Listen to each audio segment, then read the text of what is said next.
Hello बच्चों, welcome to Sunil academy. और आज की इस वीडियो में बेटा हम पढ़ेंगे नया चैप्टर जो है चैप्टर नंबर 10, जिसका नाम है हीरोन्स फॉर्मूला, जो क्लास 9th के मैथमेटिक्स का सबसे आसान चैप्टर है। इससे आसान चैप्टर आपको बेटा कोई भी नहीं मिलेगा। तो आइए बेटा आज की इस वीडियो में समझते हैं कि हीरोन्स फॉर्मूला होता क्या है, इसकी जरूरत क्यों पड़ी हमें। अभी तक एरिया ऑफ ट्राइंगल निकालने का फॉर्मूला जो मैंने पढ़ा था 1/2 बेस इंटू हाइट, ठीक है, सारे बच्चों को आता होगा, आपके टिप्स पे होगा। कोई पूछेगा एरिया ऑफ ट्राइंगल निकालिए तो सर 1/2 बेस इंटू हाइट।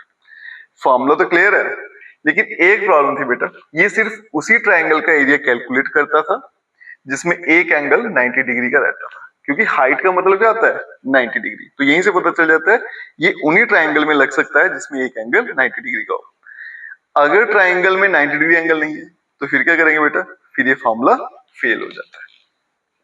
तो उसके लिए क्या बनाया गया, हीरोन्स फॉर्मूला, जो क्या करता है आपकी ट्राइंगल का एरिया फाइंड करता है जिनमें 90 डिग्री नहीं होता है।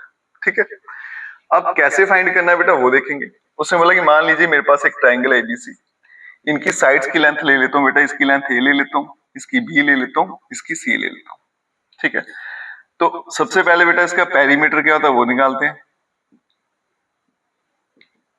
तो इसका पेरीमीटर क्या हो जाएगा, A plus B plus C. Perimeter मतलब सम ऑफ ऑल साइड्स, तीनों साइड्स को प्लस करेंगे। तो वो कहता था आपको सेमी पेरीमीटर निकालिए, सेमी पेरीमीटर जिसको एस से डिनोट करते हैं, उसका फॉर्मूला क्या हो जाएगा, A plus B plus C divided by 2। Semi मतलब पेरीमीटर का आधा हिस्सा। ठीक है, तो इसको मैं ऐसे भी लिख सकता हूँ पी बाय 2। तो कभी कभी क्वेश्चन में सीधा पेरीमीटर दिया होता है तो एस की वैल्यू कैसे निकालेंगे, पेरीमीटर को 2 से डिवाइड कर देंगे। अगर साइड्स दे रखी है तो बेटा इस तरह से निकालना है। उसके बाद में बेटा एरिया ऑफ ट्राइंगल निकालने का फॉर्मूला क्या है, area of triangle A B C. क्या फॉर्मूला होता है, यहां पे बेटा अंडर रूट लेंगे S, S minus A, S minus B और एस माइनस सी। बस ये एक ही फॉर्मूला बेटा, सारे के सारे क्वेश्चन इससे सॉल्व होंगे। एस की वैल्यू डालेंगे यहाँ पे और ए बी सी क्या होगी, जो ट्राइंगल की साइड्स है उनकी लेंथ। ठीक है, तो एक साइड की लेंथ जो उसको ए मान लूंगा, दूसरे की बी, तीसरी को सी।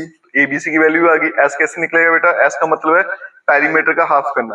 पेरीमीटर निकालिए, उसको 2 से डिवाइड कर दीजिए या फिर सारी साइड्स प्लस करके 2 से करिए, एक ही बात है। तो एक ही फॉर्मूला से बेटा आपके सारे के सारे क्वेश्चन सॉल्व हो जाएंगे।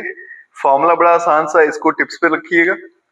बस यहाँ पे सारी दिक्कत आती है, क्वेश्चन जो घूमेगा वो यहाँ पे घूमेगा। आपको जो एस की वैल्यू है वो अलग अलग तरीके से फाइंड करने पूछी जाती है।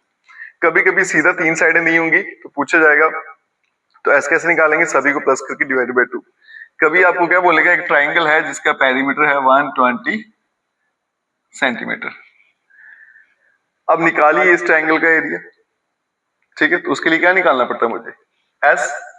एस की वैल्यू क्या हो जाएगी बेटा, 120 divided by 2 equals to 60 centimetre. ये मैं ऐसे रफली एक एग्जांपल बता रहा हूं कि जो चेंज आएगी क्वेश्चन में बेटा वो यहीं पे आएगी, पेरीमीटर और सेमी पेरीमीटर में थोड़ा आपको घुमाएगा वो, लेकिन एरिया फाइंड करने का फॉर्मूला जो है वो सेम रहेगा। बिल्कुल सिंपल है, एक ही लाइन में आपका आंसर आ जाए। उसके बाद यहाँ पे प्राइम फैक्टराइजेशन का कंसेप्ट यूज होता है।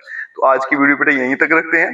फॉर्मूला अच्छे से याद कर लेना, जरूरत क्यों पड़ी इसकी वो भी याद कर लेना, और 1/2 बेस इंटू हाइट जो है वो कहाँ लगाते हैं वो भी अपने दिमाग में रखिएगा। बाकी वीडियो अच्छी लगी खूब सारा शेयर करिएगा, चैनल को लाइक सब्सक्राइब शेयर कमेंट जरूर करें। Best of luck.